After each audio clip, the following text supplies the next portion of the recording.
What is up, HIFI family? Man, it is time for another episode of Tech Talk Live and another doozy. I mean, I've got them lined up and they just get better and better every week. And this one is, I mean, it's at the top. I've got two of my friends that are involved with something that's near and dear to my heart, something that I love very much, and that is hi-fi shows, and specifically AXPONA, which is, I mean, it's up there. I mean, you're in the stratosphere of hi-fi shows with AXPONA.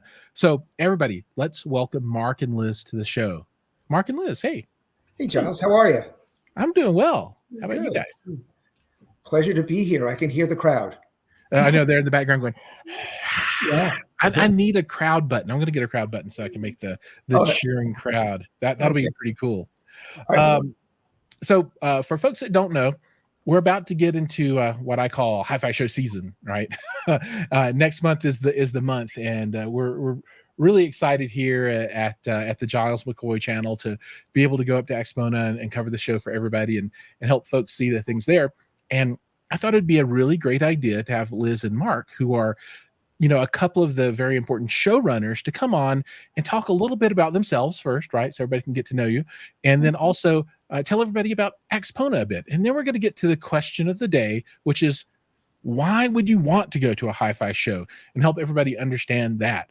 So I think to kick things off, first off, a couple of folks in the crowd are already here. Mad Prana, howdy. Hey, man. And audio acoustic engineering, welcome. Good to have you here in the audience. If anybody has questions as we go along, feel free to shout out.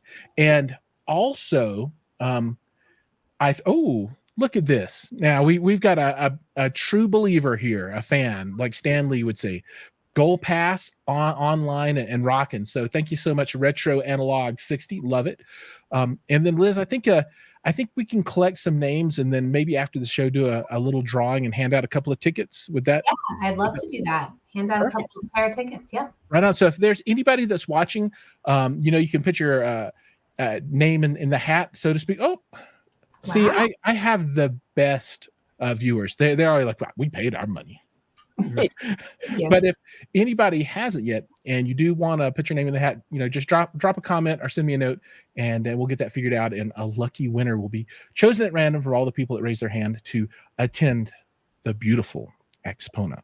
So Liz, first, who are you and why should people care? Why should people care? So I'm Liz. I'm the event director for the show. So I run all of the marketing, all of our ticket sales. I also program our special events, our concerts, handle our seminars, kind of help. I make the show happen. So that's me.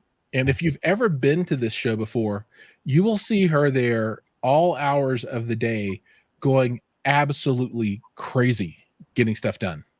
I mean, it's like nonstop. I remember trailing after her, trying to ask a question, some number of years ago, and she's just like, "Gotta keep up!" And I'm all like, "Come on!" And she's like, "No, I gotta get across this thing. It's big." I'm like, "Okay." So we are also live on Instagram today. So if you are commenting on Instagram, I will do my best to see those comments. But I'm mostly watching YouTube. We've got one comment over there. Says, "Hey Giles, nice to see you talking about AXPONA. We're excited for the show. We are excited for you to be at the show too. I can't wait to see you. Maybe I can."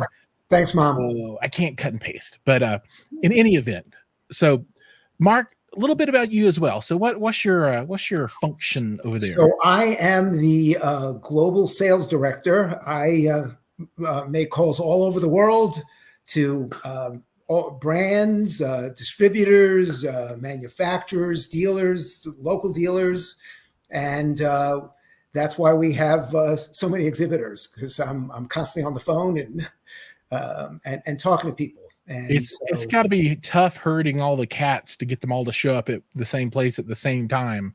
There are moments where I really wonder how I'm doing it, but I got to tell you, when we get to this point where the show is really a month away. Exactly. Today I see it coming together for some reason. Now it's like, it's there, 201 rooms. We're maxed out. We can't sell anymore. There's about 130 booths in the ear gear in the expo hall, and I mean, there's signage everywhere. I mean, like, people are really excited. You know, talking to people cool. early in the morning and late at night. You know, so and there are a lot of people really excited about the industry as well as the show. So, and you know, because one depends on the other. Right, absolutely. And this is a big deal show. From Instagram, and I know I'm gonna say his name wrong because I don't really know if I've ever said it correctly or not. But Dave Malikpour. Yeah, Am I close? Sorry, Dave, if I'm hacking it up, but he sends his regards to both of you, and he's looking forward to everything, and I'm looking forward to seeing him too. Yeah, he and Ted have a big presence this year. Absolutely, yeah, no, that's going to be cool. It's always fun to see what they've got going on in their rooms. HIFI Haven, another local Coloradian. I don't know how you say it, but welcome, HIFI Haven. So it sounds to me kind of like the way things work between the two of you, and maybe it's not engineered this way, but it seems like, Mark, you are like really engaged in the 11 months that lead up to the show, maybe the 10 months rounding everybody up, and then Liz, you're like at the end kind of getting everything across the finish line and then making it all actually happen. Is that right? Yeah, I mean, I think at the end, I like right before the show, I'm definitely a little crazier, and Mark's kind of like, I don't know, like what. He's all like, I'm done here. Yeah, he starts. Well, I used to call it like, he used to come in my office lab, be like, oh, I've got time, and I'm like, I don't have time for lunch, but it does take. Everyone's always surprised. It does take all year to plan a show, so it is busy all year. Absolutely. Quarter Note Acoustics says hello. He is a dealer out of the Texas area. Has a bunch of good stuff, and I'm not sure if he'll be up at the show or not, but it's always good to see him. I think he will be. Hopefully he will be. Really, really good. Mops is his name. Really good guy. So let's talk a little bit about, you know, what, and I don't want to trample all over what the question of the day is. So let's talk about AXPONA specifically for folks that don't know what you're doing. So where's it at? When is it? How long? What's the venue? What kind of vendors? So what is going to make up AXPONA this year? Okay, so it's April 12th through 14th. It's 3 days, so it's Friday, Saturday, Sunday. It's in the Chicago area. We're actually in Schaumburg, Illinois, so right outside of the city, like not too far from the airport if you're flying in from out of town. Sure. If you live in the Chicago area, we have a nice giant parking lot, so you can drive there and hang out for the weekend. But we're in the Chicago area, so easy to reach from everywhere. And Mark kind of already gave some of the highlights. We have like the 201 rooms, we have the expo hall, the ear gear. So there's lots to do, like to spend 3 days there.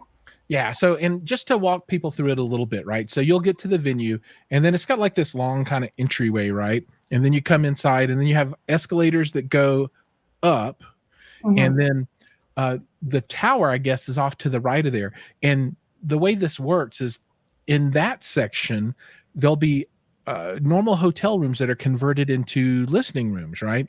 And dealers or manufacturers will have a room, and they'll have chairs and gear, and then each floor has so many different rooms, right? And you just kind of, I like to start at the top and work down because the elevators are kind of beastly. Yeah. And if you start at the top and come down, you can take the stairs, right? Yeah. And we have an express elevator. Right, up straight up to the top, right? They'll take you right up there. Yeah, and aren't there a couple of like really big rooms up at the top too? Yes, yeah. There's some larger suites at the top of the hotel. There's actually their kind of like their like VIP lounge gets taken over as a listening room, and then there's a few larger suites. So they're presidential suites. So they're kind of like apartments where they, you know, of course, it has a kitchen, it has a bedroom, it has a living room with a fireplace, and so there are two of those with some big brands, you know, coming in there. Right on. That's exciting. And then on the other side, so if you go all the way back down and then kind of go across, then you've got what are like, I guess, ballrooms that are humongous, right? Yeah, so how do those work?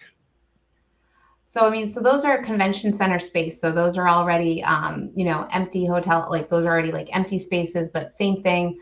The exhibitors set up listening rooms in those spaces. They just have a little bit more space for like larger systems if they want, more chairs if they want. Sometimes exhibitors will even set up 2 systems in a room, so that way they can kind of have dueling, or not never dueling, but they can showcase 2 different systems and play one at one time and one on another, so they can really showcase a lot more product. Right on. And I guess it's easier to have a larger audience in the larger space as well, right? Okay. Now, it's not just the vendors and the companies that you're going to have there, but there's also other stuff, right? So, I mean, you're going to have seminars and like a place where you can actually shop and buy stuff. So can you talk a little bit about what those different areas look like? Sure. Why don't we can stay kind of on like the shopping. So you can shop in the listening rooms too. But so we have our ear gear experience, which is all headphones and personal audio, and that's right by registration. And so there are several headphone brands in there, amplifier brands. What else is in there, Mark? Personal audio players. Right. Yeah, you got those little portable ones, right? Yeah. And IEMs and over the ear and right. Is that where the vinyl stuff is too? And then in another location is where all the vinyl stuff is with the record fair. Right on. And now is that going to be where there's always one lady there that has reel-to-reel tapes? Yes. ATR and also Delmark Records are there with reel-to-reel. You know, there's going to be more reel-to-reel at this show than we've had, previously. One company that's a first-time exhibitor is called Metaxas. I want to see them a lot. Yeah, a lot of people do. So, and in fact, the big guy Costas is coming, so he's going to be there at the booth. People want to see him. So, so that's one of the anticipated brands. Yeah, that's pretty exciting. One of your exhibitors, Dream Media Home Theater, they'll be working with Fidelity Imports. They're going to be there, and they say hello, and they're looking forward to the show. Zach is actually a Coloradian as well now, so he's come over to the house a couple of times. It's always good to see him, and it'll be a pleasure to see him and his crew and the Fidelity crew there. Now, HIFI Hayden. Hats off to the Fidelity crew. I mean, they really have launched a distribution network of like from every continent. I mean, they've got loudspeakers from France, Diptyque. I mean, they're just, there's so many things that they're doing at this show that we'll see how it all works out. But boy, oh boy, they've taken over almost the whole floor. Oh, they have just gone absolutely nuts. And I remember, I guess it was last year, they were doing their little, maybe a press junket. I don't know how to explain it, but they had a little wagon train, and they went to room 1, and let's talk about room 1. Now let's go to room 2, and and there are all these different brands. And I've known the Per Listen guys since they got started. And I think before they were with Fidelity Imports. So that was a really good partnership there. But like you called out, the TX stuff, it's really cool because that brand harkens back to my youth of so long ago, way back in the day. Jay Ziyagi. Jay, good to see you here, and it'll be great to see you at AXPONA. I first saw Jay's speakers there, and for folks that haven't seen his collaboration with, I can never remember if it's CCS or CSS. Just phenomenal speakers. I mean, I was blown away by them, and I had a chance to spend some time with those, and really good stuff. Dream Media says, check us out on the 12th floor. Zach, he's always out there representing. I don't know if you know him well or not, but he is so good at getting messaging out, and it's amazing. And then I guess one more call out here. My mother. Mom, thank you for watching, Mom. She's just checking on her son. It's all good. Yeah, she's like, I get to watch you every week. She doesn't sound exactly like that, but you get the point. Well, where does she live? She lives in Montgomery, Alabama. Okay, so you're far away. And I'm just south of Denver, Colorado, so there is a little bit of space separating there. But she gets her weekly dose of me and all of my hobbies, as she calls them. Well, I'm sure you're a good boy. Right on. So I am. I'm the best. Now, can you talk a little bit about the panels and discussions that you have going on as well? Because, you have all of these things going on, but there's also, I guess, an educational piece to that as well. How does that work, Liz? Yeah, so we program about 8 panels, try to cover a variety of topics, kind of bring some industry favorites to the show, and also introduce folks to some new voices. This year we kind of have some different panels. Like one of them we're actually doing with Dave Malcor, who we talked about before. Oh yeah, really cool. It's going to be a case study about designing a listening room, and so it's going to have him. It's going to have the customer, who is actually YouTuber Howard Neller, and then Howard Neller from the Listening Chair. Yeah, Howard's a great guy. He's going to talk all about designing his listening room, and I think how rare do you actually kind of get that start to finish case study and talk to all the players that were involved. Also to time with what we just talked about, we're going to have a session on tape. It's going to have Chad Kassem, Costas is going to be there, a few others. So really kind of talking about tape and who's using it now and what to consider. And we also have a panel of speaker designers. So nice. Yeah, that's exciting. And you called out some names of some really good folks there. But for folks that don't know Howard, make sure to look for the Listening Chair. I'll put a link down in the notes of this video.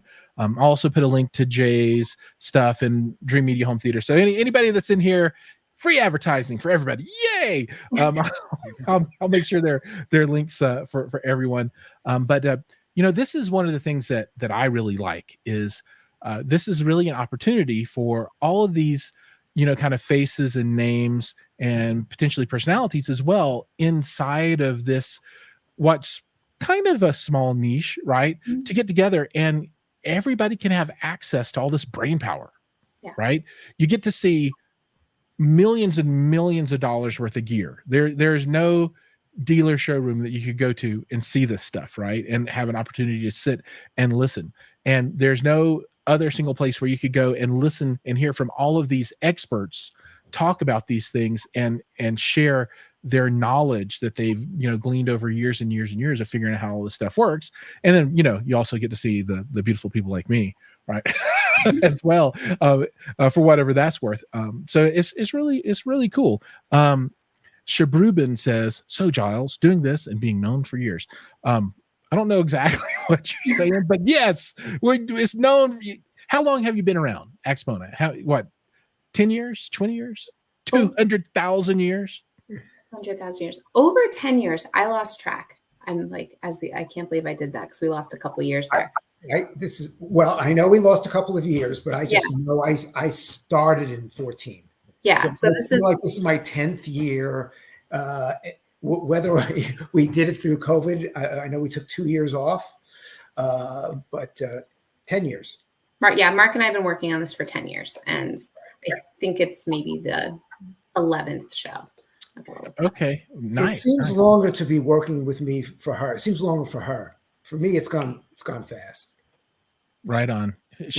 We were just talking about this before we started the show about how as you get older, it feels like time goes faster. So now these shows, they click off like, oh, it's time for another one. It's time for another one. And it's time. Yeah. Like over and over and over. So that's pretty cool. Mr. Barzan says he's planned for high-end Munich in 24, hopes to see me there. I don't plan to be there. Although if you'd like to send me a ticket, I will come and join you. But another great show. And I've always likened this show in the United States to that show in Germany, right? For me, they're both kind of, if you're in it, they're kind of must visit shows. And I've never been to high-end Munich before, but I understand it's awesome. So it has to be almost as good as AXPONA.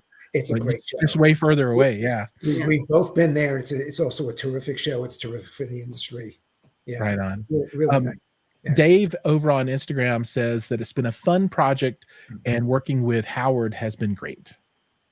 So that's great. And Dave, thanks for joining in the audience here. It's always great to have a number of great minds watching, and everybody else that I've called out. Thank you so much for joining in. Okay, now one thing I want to call out and talk about specifically here is when you go to a show, right? You get to see a ton of hi-fi, right? And some of the stuff you've seen before, but there are things that are always brand spanking new. So let's talk a little bit about what folks might see or can see if they come to this show that's going to be brand spanking new. Well, I mean, you can go to some of the really well-known brands because there is so much new stuff. Like Van Alstyne is making a world debut of a new amplifier. You can go from a well-known product like that. Rega is making a debut of a turntable. There's Nice. There's a company called Oris from Eastern Europe, and they're going to be debuting a brand new, turntable. And there's a lot of like not well-known companies. I'm thinking about a company called Philips Design, which blew me away at the last AXPONA, and his room was always crowded. There's a world debut of what he's calling the Diamond, and Philip himself will be, showing it and demonstrating it. And it's just great to see a great old American company like manufacturing their own loudspeaker that they're so excited about. And so, and Avant-Garde from Germany. Avant-Garde always is crazy. I mean, you can't even get in that room, and it's the big presidential suite. Yeah. So I don't know if I was supposed to say it, but no. You heard it here first, everybody. No, I know. I think Angie told me to keep it under wraps, but they're going to be debuting a new loudspeaker as well, Avant-Garde. So we'll see if I get yelled at, but that's fine. I'm trying to. This is like, oh no. If I could just say there's Lynn. A lot of they've been around a long time. I think it's their 50th anniversary. They've got a couple of brand new products that they're debuting at AXPONA as well. There's a monoblock amplifier. There are loudspeakers. I mean, there's a lot of talk about Lynn. So I'm curious. Okay, nice. They'll be in several rooms. So I think that'll be interesting. So I mean, the list goes on. So that's awesome. And I want to call out a couple of companies that I really like, and they're not what I would consider to be like traditional like high-end hi-fi companies, but I kind of see it as part of the evolution. And so I think SVS is going to be at the show again, right? Oh yes. And Nick Brown and the entire crew over there, a bunch of great guys. That's it's bringing a little more outside of the 2-channel world to the show. So, they have a brand new line of speakers that they showed at CES, and I assume they're going to have them here, which are really, really nice. But they do a ton of multi-channel. And I've got good friends over at Stark Sound, and they haven't done a show in forever. And first, they're gonna be here, which is going to be really, really cool. So, and then we already talked about Dream Media and the Fidelity folks, and a friend of mine, Brian, who lives here in Colorado, just joined their team doing social media work and show work for them. So it'll be good to because it's funny, I only see him at the shows, and see, that's another thing, right? I mean, he lives less than 30 minutes from me, but I only see him at the shows. But I think that's something that happens when you start going to these. You meet people, right? And you make friends, and it's always great to say hi to Liz and see her doing her thing, and everybody else that are there, from the vendors and the manufacturers, dealers and distributors and whatnot. I love the manufacturer reps are some of my favorite folks too, and you'll see Adam there and a whole bunch of other folks, and they're always great to see as well. But I guess my point is it's a great community to be a part of, right? Yeah. I think one of the things that I noticed at the last AXPONA is that there was more hugging going on. Maybe because it was pet post-COVID. Oh yeah, everybody had to get it out of their system. But you can always tell that people don't see each other enough where they can get together. Of course, we're the big show here in North America, but you're just going to see hugs everywhere. There's not a moment that goes by that I don't see somebody in the corner of their eye go, hey, and it's just really, really great. Right on. I agree with that. It's face to face. This is a human show. It's human interaction. It's music. It's supposed to restore you and soothe you, and and people get a lot of entertainment out of it, and so that brings on hugging too. Right on, absolutely. Now, and you mentioned two words that make me think of another thing. So you said entertainment and music, and at the show there's also going to be music entertainment. Right. And Liz is like, yes, Jiles remembered. Can you talk a little bit about that? Yeah, sure. So we have concerts Friday and Saturday night. Friday night we have a Chicago jazz guitarist, Bobby Broom, with his band. So that's going to be pretty cool. And Saturday night we booked the Secret Sisters, which they're kind of like a country, kind of folk duo. I actually saw them a few years ago, and they have a new album coming out this month, and thought it'd be really cool to bring them to AXPONA. That's awesome. And it blew my mind, when I realized that there were concerts at this show. If you roll the clock way back, and I'm all like, how cool is this? I mean, you get to go to the show and you can be there all day long, and then in the evening you get to go to a concert both nights, right? Friday night, Saturday night. Yeah. It's amazing. So one question I've always had, and I've never really looked closely, but how many rooms are typically available at the show for people coming to the show, right? In the venue, are most of them eaten up by the show and then people stay nearby? How can you describe the best way for people to find accommodations if they want to come to AXPONA? So the best way to find accommodations is if you go to our website. We have a number of hotels that are in the surrounding the convention center. We have room blocks with a bunch of them, so we have discounted rates. But kind of like you just said, we use so many of the hotel rooms in order to. It's a lot. It's a lot because all that furniture has to go somewhere that we took out of the room. So it goes in other rooms. So there's not a lot of places for people to sleep there. You kind of have to think of it as like a giant convention center, but there's several hotels in the area. Yeah. And I really can't overstate the size of this. I mean, there's a lot. And in 3 days, if you really want to see and experience everything, you got to get after it. Mm-hmm. I mean, you can go spend 10 or 15 minutes in every room and not have enough time to see everything. Right. And I always get down to, the last few hours, and I'm just going nuts because, I want to see everything just as Jiles, because I love this stuff, but I also want to get some footage and talk to people and do some interviews and that kind of thing too. And there's just never enough time. And that's the one thing I hear from everybody. They're like, there's so much that, they're like, we really use the show book, right? And we look and we find and we dog ear the pages of the things that we really want to see. We try and knock those out. And then after that, there's, all the rest. But yeah, I would suggest that everybody should really get a game plan together and figure out how they want to approach the show. It's not quite a CES where it's like over 6 venues and it's literally impossible to see everything, but it's so large that if you're not very careful, you could miss things that you wanted to see, which I think is absolutely awesome. Yeah, there's so much to see. If you are planning ahead, if you're coming and you're planning ahead, we're going to release the mobile app in a few weeks, and you can actually make a profile in that, and you can favorite rooms that you want to see, which is really handy. And if someone really enjoys Excel, we'll post a list too. If you like to sort and highlight. That's cool. Yeah. And in my real life, I'm in technology leadership, so I love Excel. It's my thing. That and PowerPoint. Those are awesome. Wow. So Dave says, great to see you all and see you soon. Come to the TAD rooms. We have a couple of rooms to treat your ears and enjoy a little Japanese whiskey. See you there. Good night. So just to add on to that, I was really introduced to TAD kind of in force this past year. I had an opportunity to do a live stream with some of the TAD folks along with Howard, right, from the listening chair.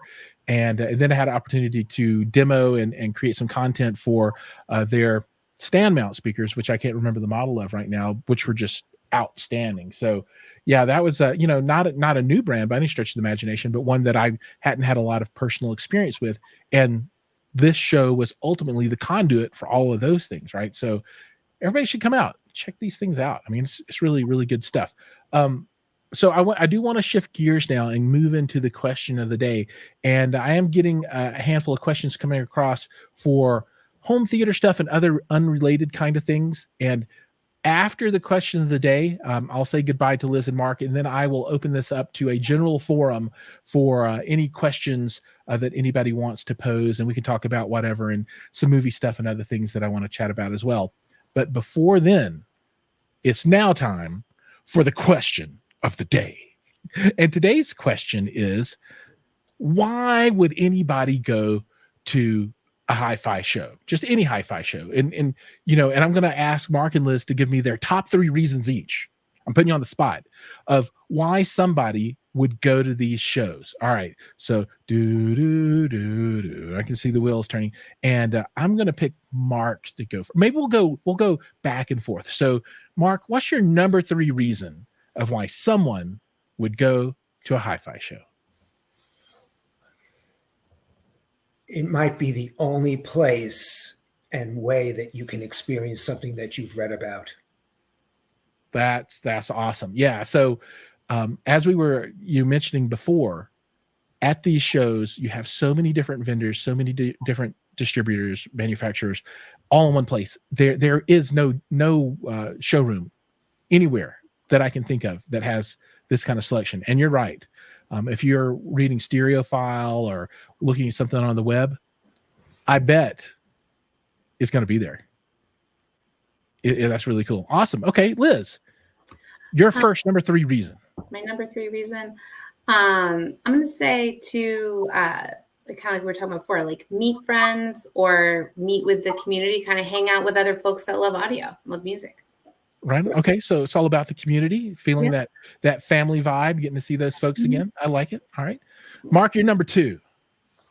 Your number 2 reason. You never know when you're going to fall in love.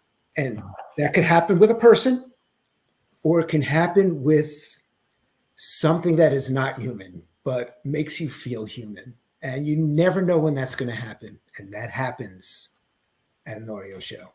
Well, I can say that at AXPONA, a specific audio show, I have fallen in love a couple of different times. So I agree. It absolutely is true. I know. All right. Liz, your number 2 reason.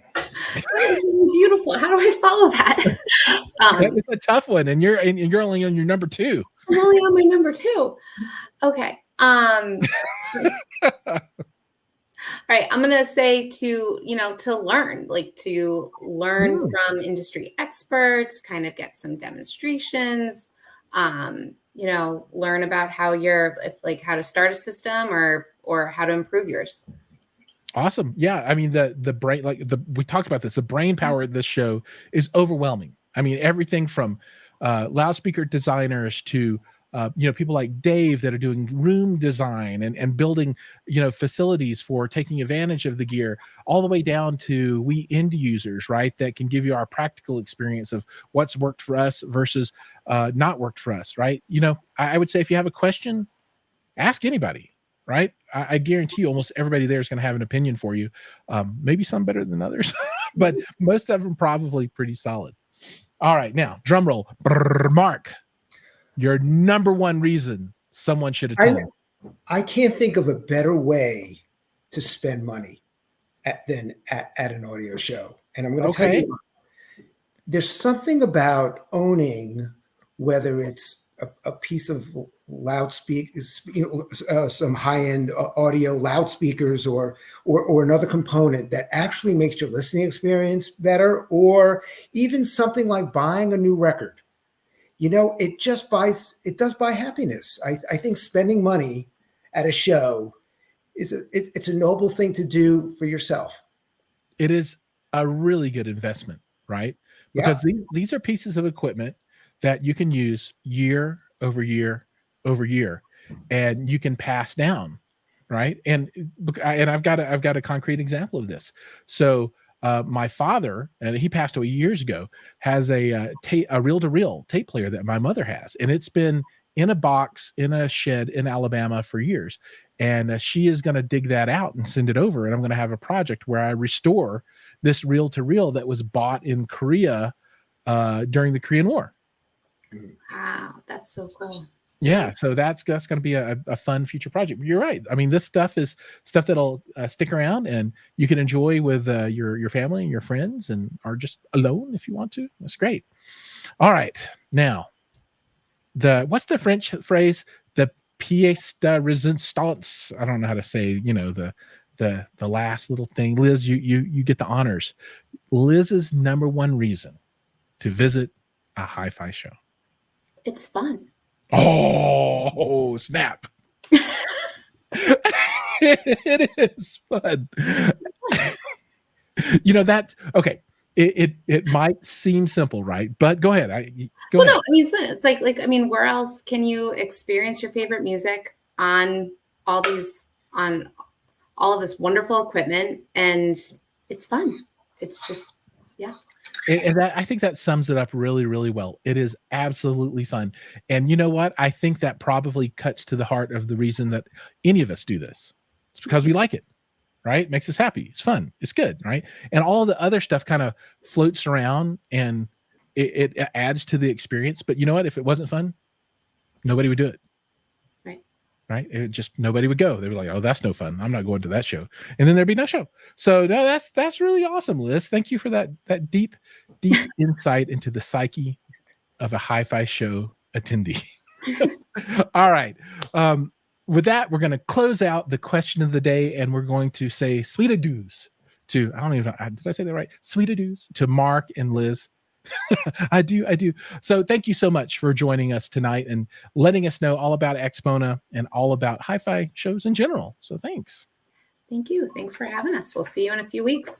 Yep. And then just for everybody that's watching right now, if anybody is in need of a pair of tickets, send me a note. Everybody knows how to get in contact with me. I will collect all the names and put into a bucket, and one lucky winner will get a pair of tickets to go have fun. Okay. All right, Liz, Mark, thank you so much. Cool. I will see you guys soon. Take care. See you in April. Absolutely. All right, now, this takes us to the third segment of the show, and this is where we talk about fun stuff and other things and answer questions.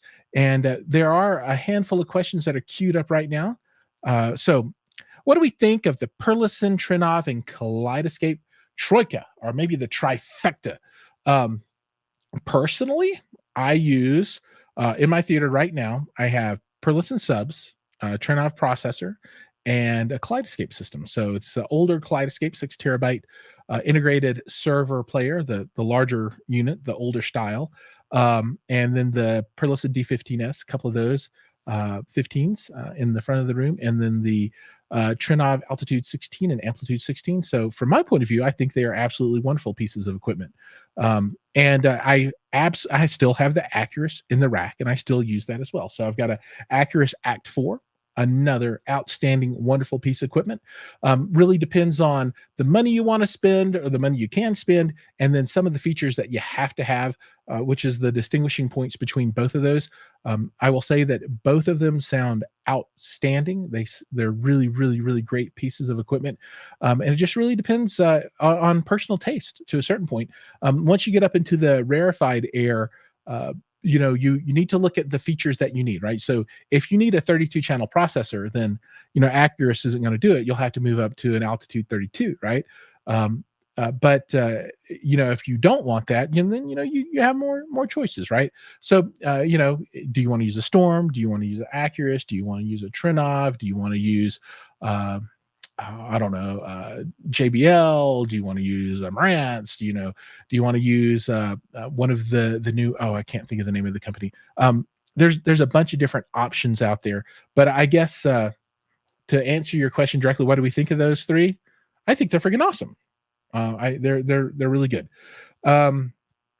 Okay. And then, I'm a little bit jealous of High-End Munich. I've always wanted to go, haven't had an opportunity to go. The CFO of the company here, my wife, has always denied those requests to go to the show overseas. But I will be attending the Northern AV show, and I think it's pronounced Penang, Malaysia. and that is coming almost directly after AXPONA. It's like 2 weeks after AXPONA, I believe. And I'm super excited for that one. So I'll put a link down to the northern, I think it's northern-av.com. And that show is going to be super fun. And it's also going to be in a really cool venue, the Amari Spice Hotel. And really, really excited for that one. I would not be adverse to that situation, Shabruber. I'm all down with that. United Polaris, very nice. I've flown it before, long haul over the Pacific, and I would love to try it over the Atlantic one day. All right. What is the latest piece of gear you've acquired that impresses you? Man, I have got a ton of stuff to look at, but the most latest one that I've done a video on, and it's my most recent video, was the Next Level Acoustics in-wall dual 10-inch subwoofer. And that bad boy was very impressive. It was really cool. Check that one out. I measured flat down to 10 hertz. And I didn't push it to crazy lengths, but I pushed it pretty hard, and it kept up with those test tones, those test sweeps. It was absolutely good stuff. Now I've got a lot of stuff queued up to do. I'm just going to try and think through what's coming up soon. So I'm going to do a Lenovo laptop review, and then I've got a boombox from Altic Lansing. Yeah, that's going to be fun. I've got a pair of powered speakers and a subwoofer from KEF. A big 15-inch, their new Cube, the KUBE. That's going to be super awesome. I've got the new Onkyo RZ70, I think is the model number, which is, I think, 11-channel AVR, which is absolutely changing the game, right? And, the AVRs nowadays are just ridiculous, right? So Storm has got their, and I don't remember the model number of that one, they're a huge multi-channel AVR. And when I say AVR, I mean real AVR. It's got the amplification built in. And Onkyo has got this one. And, Marantz has their stuff now too. So really, really, really good stuff. I'm excited for there. What else do I have going on? I don't know. There's a ton of boxes upstairs that I need to go through and get everything. I've got to do some non-hi-fi related stuff that I'm going to do. Like I've got these Osbot cameras, and one thing that I'm going to start doing is I'm going to do a review video of these, but I'm actually going to put these into service, and I'm going to start doing a live stream every week, if I can figure it out, where I unbox a new piece of equipment. And I don't know how I'm going to come up with 52 new pieces of stuff to unbox every year, but I'm going to try. and I'm going to do that live. And then later I'll take that footage and edit that into a real review video. But it'll give us a chance to hang out, and you can see live what it's like to unbox these things, right? So sometimes it gets a little sterile when you're unboxing it, and any of the mistakes that you make or something that might happen that you're like, oh, I probably shouldn't show that. Well, when you're live, guess what? If stuff gets weird or something's broken or weird on the inside, you get to see it live. And so I'm going to be unboxing this stuff live, and I'm probably going to do it in the kitchen. I think that's a good spot. We can see what's cooking in the kitchen. Who says that? There's somebody, maybe they're not important. That would say anything, what's cooking in the kitchen. But I'm going to try and start that. I've got some cabling coming that I need in the mail from Amazon soon. And I picked up a ATEM Mini Pro ISO to help me do camera switching and that kind of stuff. And I'm going to have 3 cameras, and hopefully it'll be cool. Like one looking at me, and then one top down, and then like one 3/4 view. And I should be able to switch between them. And I'll use StreamYard, and I'll stream it out to all the places. But we'll see. We'll see how it works out. But I'm hoping to do that. And I would really like to have a guest co-host for all of those shows, if I can figure that out as well. So anybody out there that's watching, if you ever want to co-host, particularly on the unboxing, because I think it'll be really good to have somebody co-host on the unboxing, because I'll be running around trying to open boxes. So it'll be good to have somebody help carry the conversation and ask questions and point things out as I'm doing it, because my brain is probably going to only work so well one way. But yeah, those are great pieces of gear. And I've got the entire theater ripped apart right now. I'm doing a sound bar coming in from Samsung. So their new flagship sound bar will be here soon. I just need to sign the papers promising I'll send it back and get that to them, and they'll get that out to me. and then I'm doing a sound bar from Next Level Acoustics, which is a kind of different kind of thing, right? So they do all their stuff custom, and it's beautiful. That I've pretty much got all filmed.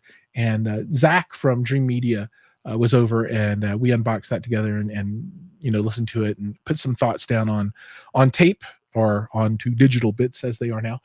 So you'll get to see him in that video. So a shout out to Dream Media Home Theater.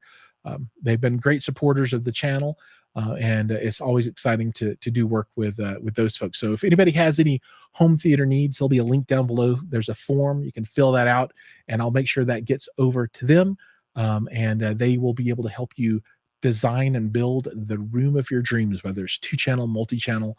They got you covered. It's really, really good stuff.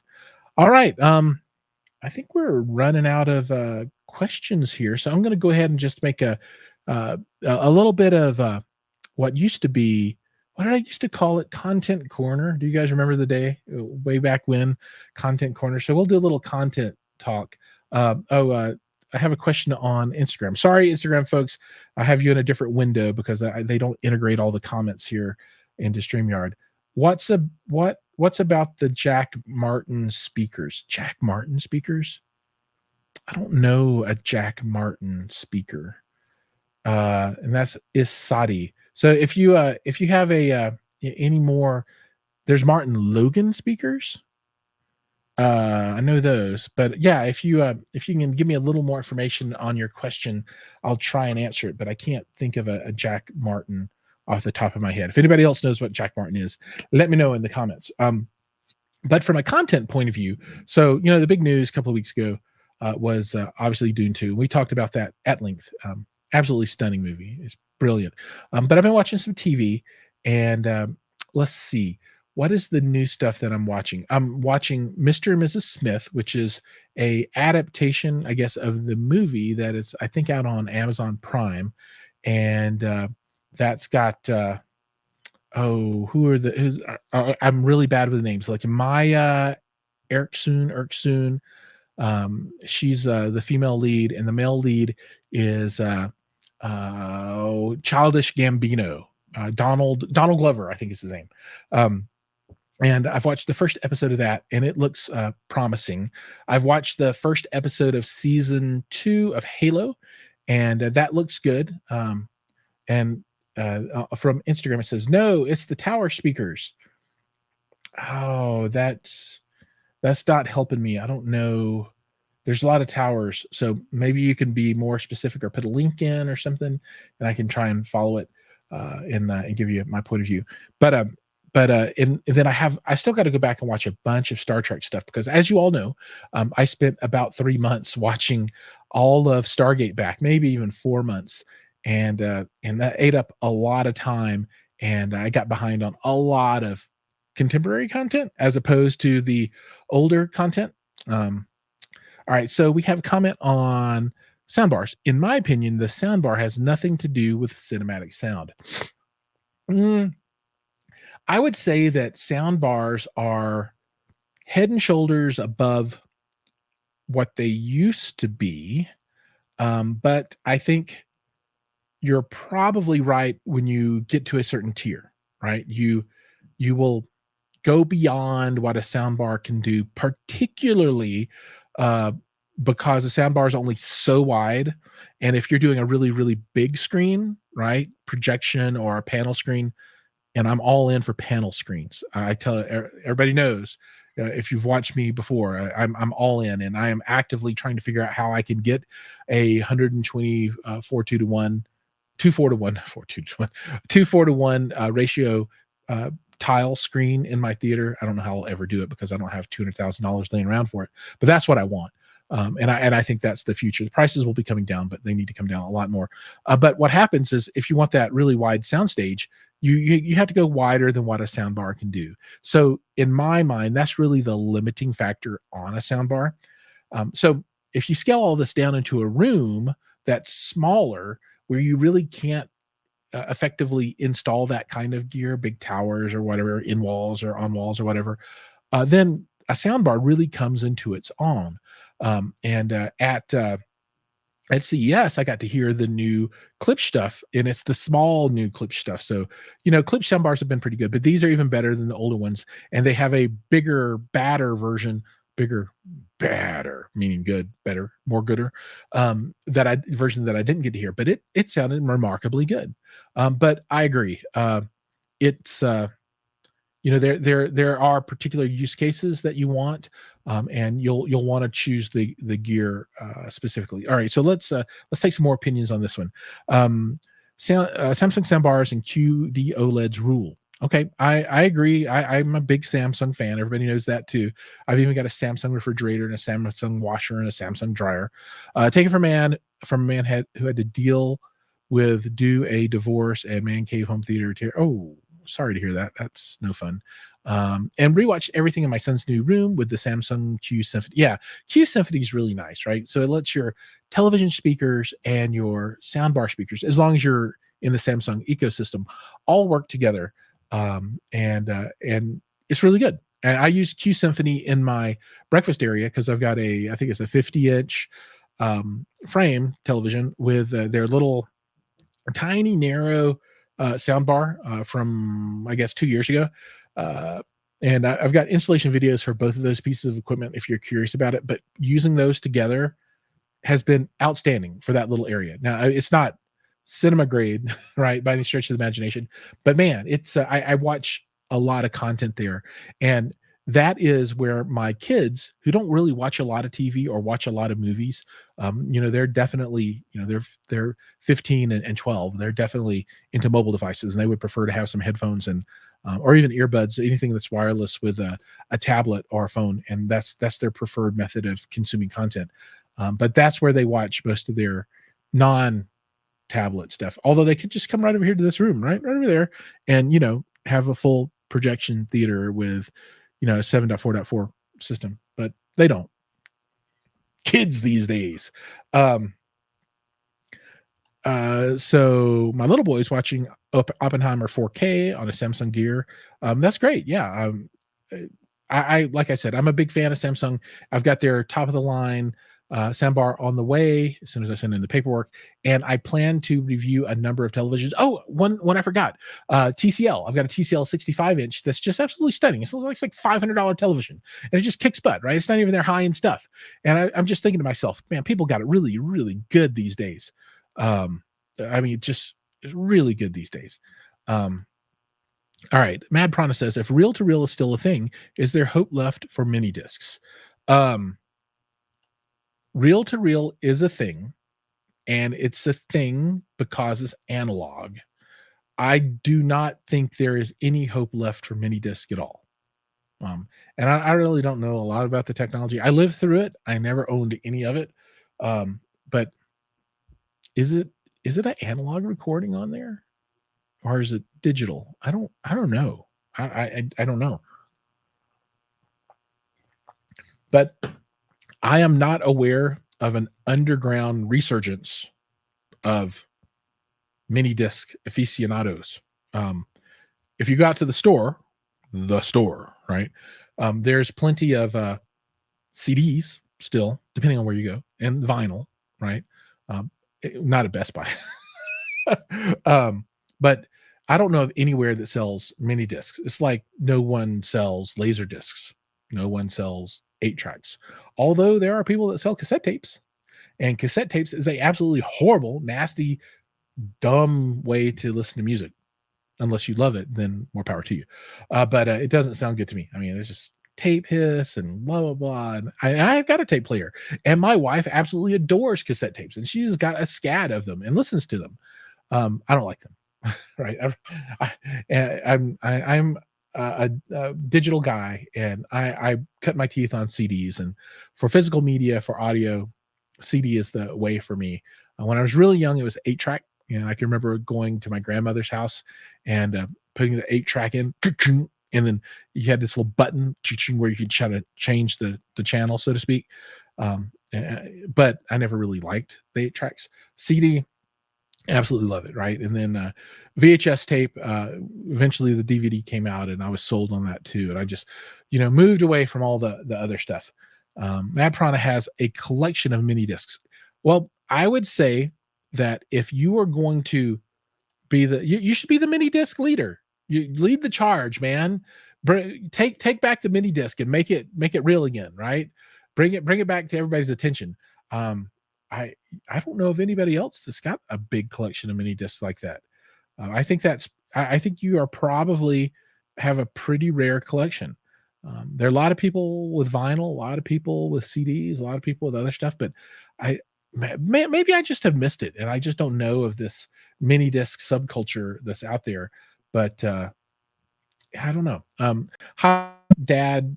SoCal says ThinQ is LG, not Samsung. I missed a commented above. ThinQ Universe. Yeah, ThinQ is not Samsung faux show. And that's a brand that I really like to get a little bit deeper into, the LG televisions. I haven't done a lot there. I've done Samsung review. I'm going to do a TCL review. I want to do some Hisense stuff and some LG stuff, and even some of these other brands. I'd love to do a Skyworth review. Skyworth had a beautiful 165-inch television at CES. It was just mind-blowing. It was beautiful, gorgeous. But I don't think they sell Skyworth anywhere in the United States other than some of their outdoor stuff. I think is getting distribution here now.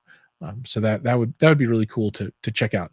All right, folks, we are open questions, and I think I've run through all the ones that have been posted thus far. We're a couple of minutes out from the hour, so if anybody has anything else they'd like to talk about, let me know. I'm happy to talk about it. Just a couple of things here. I'm going to be working on the Next Level Acoustics soundbar review here next, and I'll be kicking off the live streamed unboxings as soon as I get all the equipment in. And I am looking for co-hosts actively for any of this stuff. So for folks that want to come in and hang out and help lead the conversation while I'm busily doing things with my hands, let me know. Hi-Fi Haven, you are very welcome. I love this. This is my favorite thing to do in all of social media. I love the shows. Anything new from Sinbison? I haven't seen anything new. They renamed their FP line to the D line, I think it is, although they're not Class D amplifiers. So like the FQ 14,000, FP 14,000Q is now like the D14, and the 10,000 is now the D10, and the 20 is the D20, and the 20, so on and so forth. I don't know that I haven't seen anything new from them. They do have Class D amplifiers, and I think that is new to some people that are unfamiliar with that, and they just really know them for the clones of the AB. And it's not even really AB, it's like Class H or something weird. But no, I don't have anything new to report from the Sinbison folks.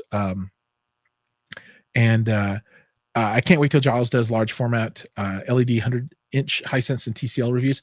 I have a request in with Samsung to do reviews of their 98-inch 8K TV. Now, do I win with Samsung and they send me one out for review? Maybe. I hope so. I am personally going to buy a 100-inch television at some point in the not too distant future. My living room space is set up perfectly for a 100-inch screen. It could probably do the 115-inch TCL, but that's like $15,000, and I'm not going to spend $15,000. But I think it would fit that, and those are really huge televisions. So in my home theater, if I close my masking down to 16:9, that is about 100-inch television. I think it's a little bit larger than what a 100-inch TV would be. So when you get into that size, since I run constant image height in my theater, that's the same size as my 16:9 aspect ratio. Now I do have the MadVR. Oh, that's another cool one that I forgot to call out. I totally didn't call that out. I'll be doing content about MadVR, and that's going to allow me just to keep the widescreen format, and I'm never going to do anything. I'll just use nonlinear stretch to stretch 16:9 content out to fit widescreen. So question was, will it replace your projector? In the long term, direct view technology of some sort is going to replace my projector. I think it is the best way to go for a non-dedicated room build, meaning, and what I mean by that is, I think if you're going to have a projector, it should not be in the same room as where you sit at. That I think is very important. I don't think in a dedicated build, none of the equipment should be in the room, and all of your speakers should be hidden, right? So when you come into the room, all you should see is seating and a screen. That's the way that I think theaters should be built. I don't watch the channel, so I don't know what all they preach over there. Although I do know that he's got like 300,000 subscribers, so well done on that one for sure. That is a good place to be in. One day when I grow up, I'll be there. But thank you all for showing up here and chatting with me. But I do think all of this stuff is changing, right? The design philosophy around home theater with technology that we have now is changing. So if you roll back time, why were there projectors to start with? It's because that's all there was. That was the only technology. There was no such thing as a TV, right? So you go all the way back to, they figured out some film and they're like, okay, let's string a whole bunch of frames together and then use a hand crank and shine some light through it because we got light bulbs and we could do the film thing. And that turned into projectors, right? And that's been with us ever since because there has not been a competing technology that could create an image at that size. Well, now there is. And you will see, and there are places all over the world now where you can go watch in a commercial theater, cinema, the wall style screens, right? So tile based LED or QLED, or I guess not QLED, like DV LED, other technologies where it's a direct view screen at scale that's, a 40-foot screen or something, right? So that technology is here now. What that lets us do is move away from the limitations that were forced on us by projection technology. And that primarily is the room has to be dark. In the New World Order, your room doesn't have to be dark for it to be useful. Now, we will want it dark to have the best experience when we're really watching that immersive television, or movie rather. But you can then now use this room with the lights turned on and put 8 football games up if you wanted to, right? And watch all that stuff at the same time in a room that's lit well enough or fully lit, and have your friends over and they can all sit around and talk and you can watch all these games. And in a theater, you can't do that now, right? It's just all washed out. You try and turn the lights on, you can't do it. And then you might want to put a theater in a room that's got a whole wall of glass. You're in a high rise in New York, right? You couldn't really do that with projection. You can do that with LED walls. So the world has completely changed because we're able to now move away from projection being the requirement for really large form factor displays. I think we can compromise that speakers flank to the front left, center, and right, but the rest of the bed layer and heights are installed in the walls and ceilings. I would say that, well, in the New World Order, when you're doing LED walls, the left and right are, in my design philosophy, they're in wall to the left and right. And then the center is, you're going to have one at the bottom and one at the top, and they'll be in wall as well, above and below the screen. And then all your subs will be in wall as well. And I heard some really good technology at CEDIA this past year that was at the Barco Residential display booth. And remember, Barco does projection, but they had an LED wall on display with this new center channel technology where you use DSP to give you what sounds apparently as a behind the screen speaker. Because that's one of the biggest knocks people have. They're like, oh, but what about the behind the screen? I can't do. Well, you can, right? And I think that technology will get better and better over time, but you can absolutely do it today. They were actually doing 2 speakers. So 2 speakers on the left, 2 speakers in the middle, and 2 speakers on the right to create the effect of having all of your speakers behind that LED wall. So it's pretty cool. We've been joined by Suburban Barbecue. Hello, welcome to Suburban Barbecue. Man, I love barbecue. I can't say how much I love barbecue.